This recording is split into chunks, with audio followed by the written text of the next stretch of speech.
Welcome to the HealthFreedom.info video channel. Today we're going to make some Essiac tea. Now, the first thing you need for Essiac tea is a pot to make it in, and the main thing is to not use an aluminum pot because aluminum can react with Essiac tea, and so we have here an enameled pot, and you can also use a glass pot or even stainless steel. This pot here I like because it has a glass lid and I can see whether the tea is boiling or not. The next thing we need is water to make the tea with, and the main thing to be concerned about there is not to have any chlorinated water. A person can use either filtered water or spring water or even distilled water. Today we're going to make a half a gallon of tea. So we'll put the 2 quarts in.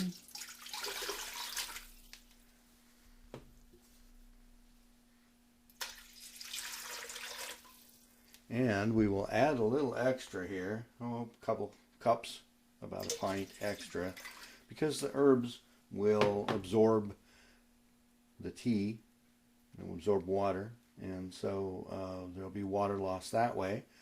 And we're going to decant it as well. So we need a little extra water for that. And also when we boil it, the steam will come off and we'll lose water that way. So that's why we add a little extra water so that we can end up with 2 quarts. To make 2 quarts, we need a 1/4 cup of dried Essiac tea herbs. You hopefully can notice here the color is a light green color, which is really important to have Essiac tea herbs with that color. And as you can see also, there are some bits of burdock pieces in there too. If you want to make a gallon of tea, you'd use a half a cup. And if you wanted to make just 1 quart, all you would need would be 2 tablespoons. If you don't have a measuring cup, you can also weigh it on scales.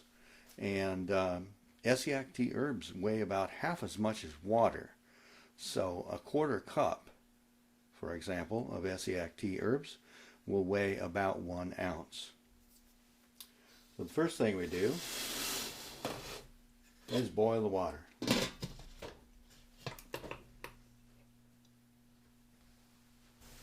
The water's boiling now, so we'll turn down the heat a bit and make sure it's just a rolling boil. Then we'll add herbs. It's good to add them slowly to making sure that it's not going to boil over.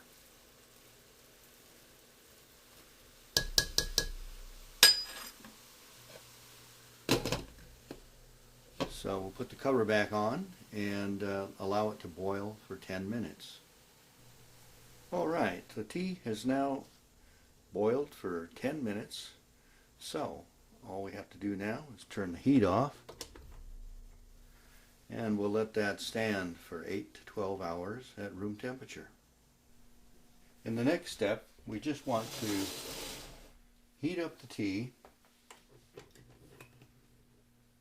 until it's steaming but not boiling. It's really important not to boil the tea twice. If you boil it twice for too long, it can ruin the tea. Before we fill the jars with the tea, we'll allow the pot to sit a while, just a few minutes, just so the herbs will settle to the bottom, and then we can decant the liquid off into the jars.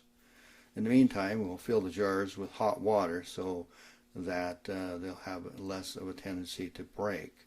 It's important to use canning jars so that they can take the heat, like these mason jars. Now we're ready to pour in the Essiac tea in the jars, and we've heated them up with hot water first. This is especially important if you don't use canning jars. If you use something like used mayonnaise jars or wine bottles or whatever that are not designed to take the heat, you definitely want to heat the glass up first, otherwise it could break when you pour in the hot tea. These have a small opening in these jars, so I'm going to add a funnel to make it easier to hit the mark, and a screen on top of that to screen out the larger particles. Now it's really important also, as you can see, this screen is not a real fine mesh. It's better to use a mesh like this that is not too fine, because if it is too fine it can filter out the slippery elm. Also, you don't want to use anything like cheesecloth, because that's even finer and it will definitely filter out the slippery elm.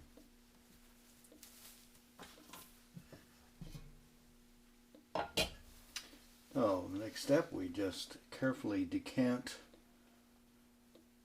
off the liquid, since we've allowed the herbs to settle to the bottom.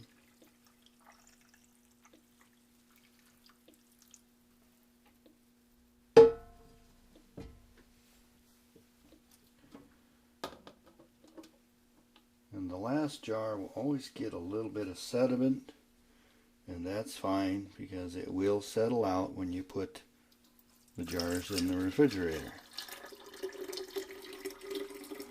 And in fact, the tea will clear up quite a bit by just sitting overnight in the refrigerator.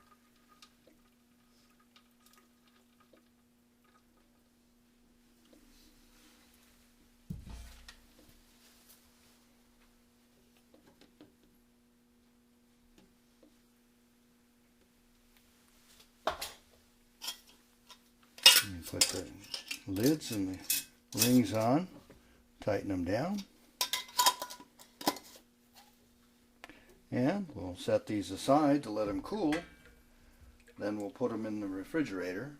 This following step is an optional step, but if you'd like to increase the shelf life of the Essiac tea in the refrigerator, you can sterilize the jars, the lids, the rings, and any other utensils. This device is really handy if you don't want to burn your hands. Grab the jars like so and fill them with water.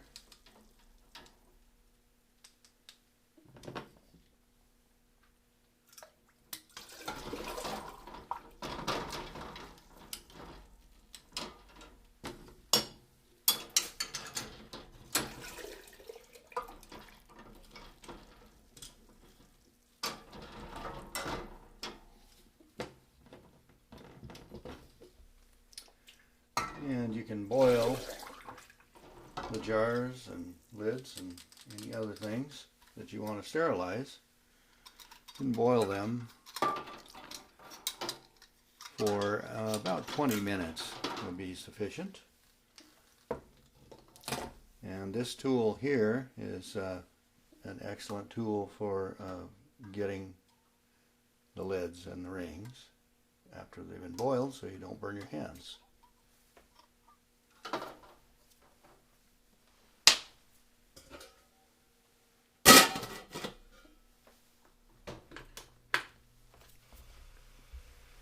Now, the Essiac tea has sat overnight in the refrigerator, and as you can see, there is some sediment at the bottom of the jar. It's all settled out, and the tea is much clearer now, so we're ready to drink it. Generally speaking, people take 1 to 2 ounces of Essiac tea per day, and sometimes twice a day. 2 fluid ounces is 1/4 cup, which is different than the Essiac tea herbs themselves. The dried herbs, as stated before, only weigh about 1 ounce, but 1/4 cup equals 2 fluid ounces. And this does not necessarily have to be measured. One can simply pour in the Essiac tea into the cup to taste, depending on whether they'd like to have a strong cup of Essiac tea or something lighter. Then all one has to do is add hot water